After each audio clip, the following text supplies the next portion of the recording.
Hey y'all, this is Chef Gertrude of Crescent City Cuisine LLC, and I'm making a brown gravy. First, I have heated up a pot with some oil in it over medium heat. Then, I'm adding some flour.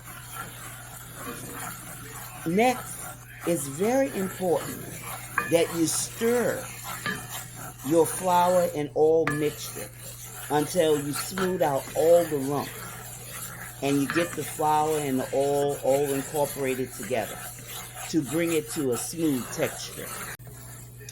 Continue to stir, and as you see, as you're stirring, the color is changing.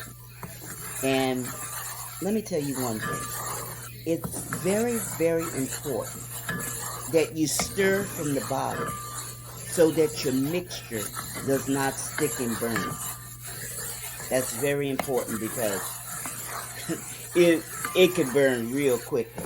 So continue to stir.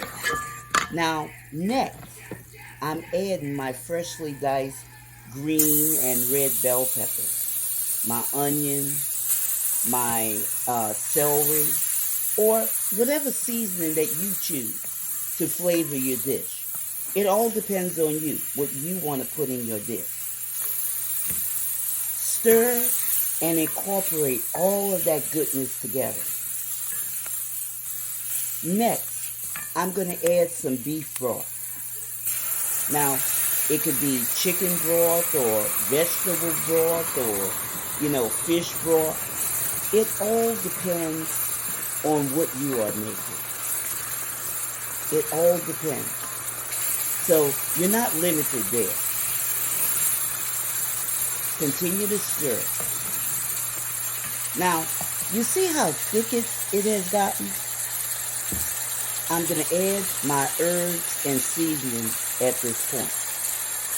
And some more broth or water.